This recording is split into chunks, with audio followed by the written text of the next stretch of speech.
Oke Pak, menyikapi soal Roy Suryo dulu ya, yang menjadi tersangka. Seperti apa menanggapinya? Jadi alhamdulillahirrahmanirrahim ya. Assalamualaikum warahmatullahi wabarakatuh.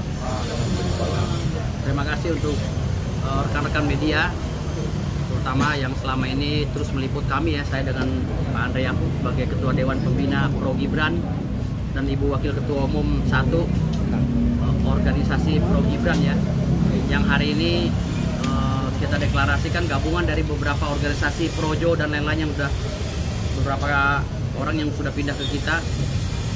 Jadi Pro Gibran ini terbentuk gabungan dari Termul, Projo dan lain-lainnya mendukung Gibran, yang insya Allah AHU-nya akan keluar di bulan depan ya. Saya sudah ajukan AHU dan insya Allah kepengurusannya resmi di Dirjen AHU. Dan yang kedua,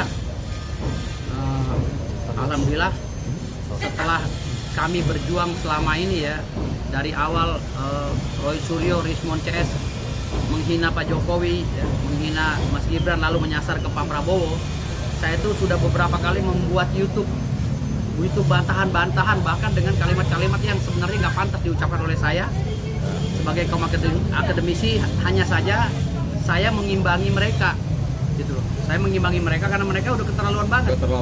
Jadi jumlahnya sedikit nih orang, jumlahnya sedikit nggak seberapa orang, dan orangnya itu aja nggak lebih dari 100. Tetapi ini bisa memprovokasi dan mendoktrin atau membrainwash ya, bisa membrainwash masyarakat Indonesia, sehingga masyarakat Indonesia tergiring kepada mekanisme disintegrasi, perpecahan bangsa. Kalau ini kita tidak berani suarakan, ini bahaya. Saya selama hampir beberapa bulan ini menyuarakan peperangan alibi atau peperangan opini bersama tim saya ya, untuk melawan opininya Roy Suryo CS. Ini bukan sembarangan. Dimulai dari masalah pagar laut, mereka gugat Pak Jokowi, lalu mereka keluar dari persidangan menunjuk saya. Dia bilang, Firdaus, suatu saat kamu akan bermasalah di KAI, Kongres Advokat Indonesia, tunggu saja. Loh, kenapa masalah dengan saya? Saya nggak ada masalah dengan KAI, saya baik-baik aja, tunggu aja, kamu akan dipermasalahkan di KAI karena kamu telah membela komunis, kata dia. Loh, berarti ini saya ceritakan ada rentetan cerita sampai jatuhnya ke pembekuan saya gitu. Lalu saya diancam, diteror, ban mobil saya digembesin, ada 4-5 kali ban mobil saya dihantam, lalu ada beberapa kali mobil saya dibaret, bahkan kaca spionnya dipecahin. Saya udah berapa kali selama saya terus melawan opini mereka. Ini gerakan-gerakan mereka ini gerakan separatis, semi separatis. Kalau kita diamin, ini akan berkembang menjadi pemberontakan di bangsa ini. Makanya dari beberapa orang yang menyuarakan suara seperti saya ini, ada beberapa orang yang mundur karena diancam, nggak tahan. Saya diancam, berapa kali saya diancam. Bahkan pada saat kerusuhan di DPR, rumah saya mau dibakar. Target salah satunya setelah Uya Kuya dan si Roni, rumah saya udah diancam, saya udah di WA. Rumah kamu target selanjutnya. Sampai saya sama istri saya mau fungsikan gitu. Tapi saya bilang udah, kita mati bersama di rumah kalau memang mereka datang. Jadi ini nggak main-main loh. Urusan dengan Roy Suryo ini bukan saya saksi kunci, saya salah satu saksi kunci. Bagaimana perjalanan saling bantah-membantah opini, tetapi di belakang itu kita diserang, diancam. Ada beberapa orang, rekan-rekan saya yang berlawanan pendapat dengan Roy Suryo CS, itu sudah diancam, nggak ada yang berani bersuara lagi. Semua nggak ada yang berani bersuara. Tinggal saya dengan Andi Riswan ya, Andi Raswan. Itu aja, tinggal kita berdua aja. Jadi kalau kita nggak bersuara ini, selesai, matilah ini, gitu loh. Artinya bersyukur ya, status Roy Suryo ini jadi masalah. Bukan bersyukur, dan saya juga setelah kabar baru ini, kita bersyukur. Iya, setelah kabar baru ini, saya alhamdulillah bersyukur ya. Mengucapkan terima kasih kepada Bapak Kapolri, Pak Listio Sigit Prabowo. Walaupun saya kemarin sempat ngomel-ngomel sama beliau, minta diganti karena beliau lamban menangani kasus Roy Suryo ya. Pak Listio, saya minta maaf Pak Listio Sigit Prabowo. Saya ngomel-ngomel karena buat kepentingan bangsa. Dan hari ini saya berterima kasih sama Bapak. Dan jujur ya, jujur ya, Kapolri yang sukses mengamankan Indonesia ini hanya Kapolri Pak Listio Sigit Prabowo.